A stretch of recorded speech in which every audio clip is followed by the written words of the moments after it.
me to the ground.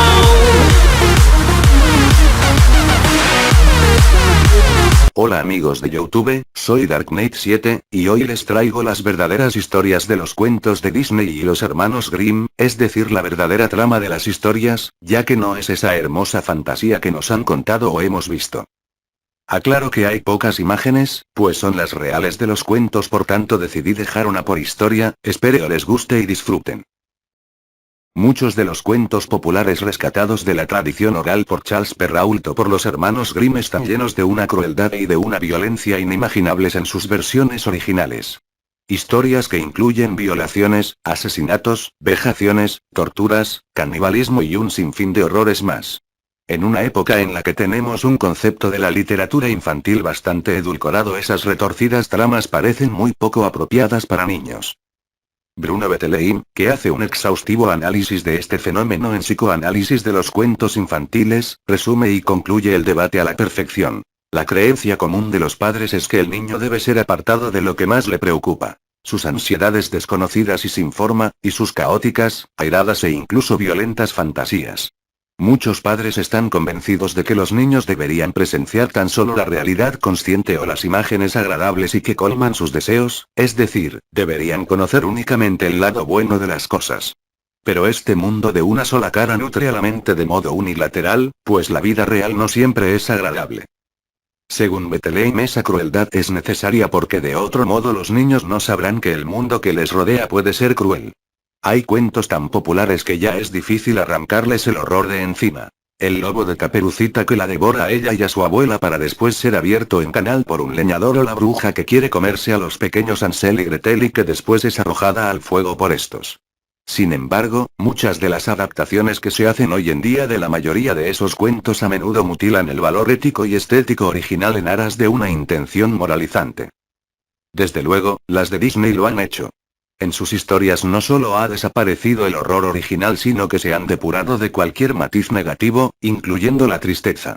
Un ejemplo paradigmático es la muerte de la madre de Bambi, que no es un cuento tradicional, la manera en que se trató el tema y cómo marcó a más de una generación. Tan alargada y poderosa es la sombra de Disney que en muchos de esos cuentos ya se ha olvidado la fuente original. Es verdad que no todas sus películas provienen de cuentos tradicionales, pero si algo tienen en común es el horror, que estaba presente en todos y cada uno de ellos. Blancanieves y los 7 enanitos. La película está basada en un cuento de los hermanos Grimm, con que él tiene algunas diferencias significativas. La reina malvada le pide al cazador que le traiga a las entrañas de Blancanieves para demostrar que la ha matado. El cazador se apiada y la engaña llevándole las de un cerdo. Al verlas, la reina las devora con avidez. Otro detalle importante es el castigo final. Blancanieves le cuenta todo lo ocurrido al príncipe y como castigo este confecciona unos zapatos de hierro que son calentados al fuego hasta quedar al rojo vivo. Después se los calza a la reina y la obliga a bailar hasta caer muerta. La historia original se basa en un cuento del escritor italiano Giambattista Basile titulado El esclavo joven, que es todavía más violento. Cenicienta. En este caso la versión de Disney es más o menos fiel, salvo algunos detalles. Todos recordamos la escena de las hermanastras tratando de meter el pie en el zapatito de cristal. Pero no fue exactamente así como ocurrió. Al no conseguir meter el pie, la madrastra le pidió a la primera que se cortara 2 dedos y a la segunda un trozo del talón. Ellas accedieron y casi engañaron al príncipe, pero al ver la sangre se dio cuenta de la mentira. Al final de la historia, en la boda de Cenicienta, sus amigas las palomas pican a las hermanastras en los ojos y las dejan ciegas como castigo por sus maldades. En una versión anterior a la de Perrault, la gata Cenicienta de Giambattista Basile, no hay una sino 2 madrastras malvadas. La segunda de ellas convence a Cenicienta para que mate a la primera y lo hace rompiéndole el cuello. La Bella Durmiente. En el cuento de los hermanos Grimm son cientos los jóvenes que han intentado abrirse camino a través de las zarzas para llegar hasta la princesa dormida. Sin embargo, muchos han quedado atrapados en ellas y condenados a morir en una lenta agonía. Los hermanos Grimm se habían basado en una versión, una vez más, de Giambattista Basile en la que un rey viola a la princesa mientras duerme, la deja embarazada y da a luz a 2 niños, Sol y Luna, todo eso sin despertarse. Un día Sol le chupa el dedo a su madre y le saca la astilla envenenada que le había hecho dormir y la princesa despierta. La legítima esposa del rey se entera y trata de matar a la bella durmiente y a sus 2 hijos. Cuando está a punto de sacrificarla en un pozo lleno de animales venenosos tropieza, cae en su propia trampa y muere. La sirenita. En la historia original, de Hans Christian Andersen, lo que la bruja le pide a la sirenita a cambio del hechizo que le dará piernas no es la voz, sino la lengua. Como la sirenita acepta, la bruja de la arranca. El príncipe, efectivamente, se enamora de la sirenita convertida en humana, pero tras un corto idilio resuelve seguir los consejos de su familia, y se casa con una joven noble más acorde con sus expectativas. Como esta decisión acarreará la muerte de la sirenita, sus hermanas le entregan un cuchillo mágico para que asesine al príncipe y al frotarse las piernas con su sangre volverá a recuperar la cola de pez. Pero la sirenita no fue capaz de cometer el crimen y huyó hasta arrojarse al mar. Entonces su cuerpo se convierte en espuma y su espíritu es condenado a realizar buenas acciones durante 300 años. Aladín. La historia de Aladín no es demasiado violenta, pero sí lo es Ali Baba y los 40 ladrones de las 1001 noches, que es el relato en el que se inspira Aladín y el rey de los ladrones. En esta tercera película de las aventuras de Aladín aparece Kasim, que es su padre.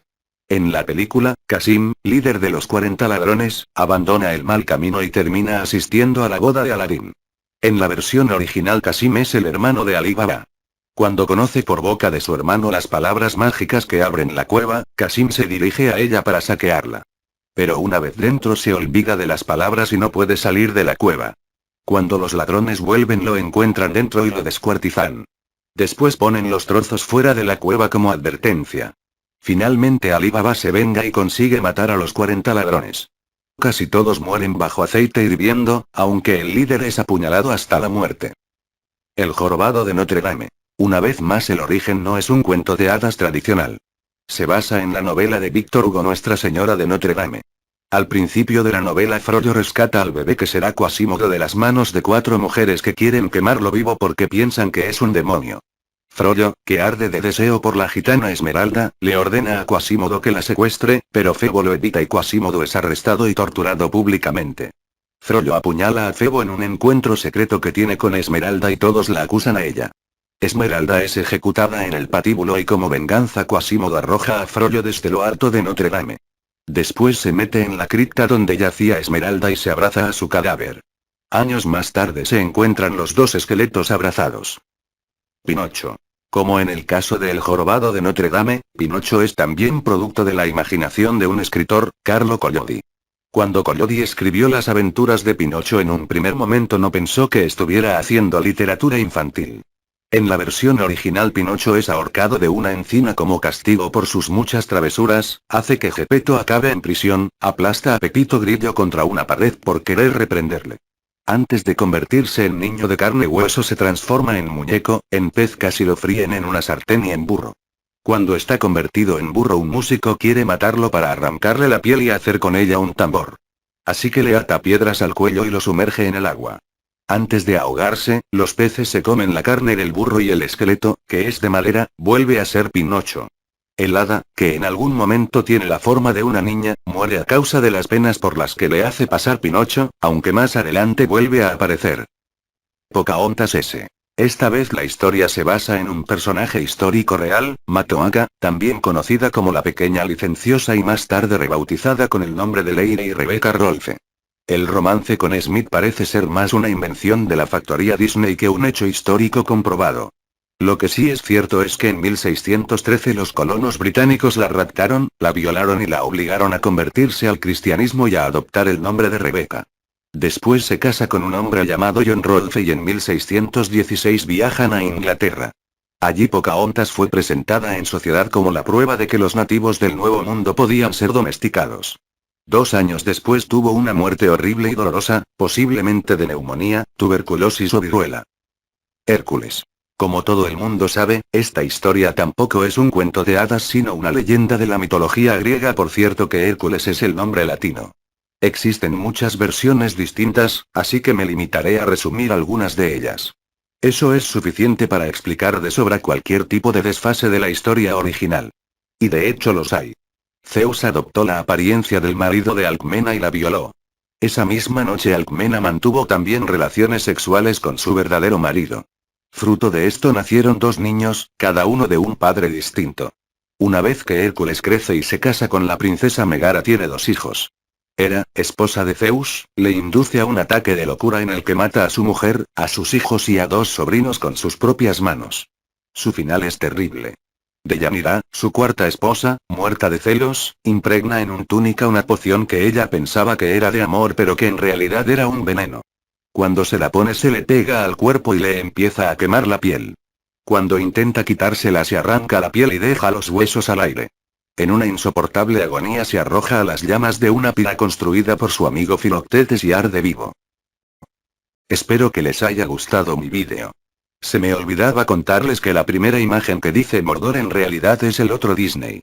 Por favor comenten, denle like y suscribasen, para más vídeos entra a mi canal y da en suscribirse. Os quiero a todos. Saludos, saludos.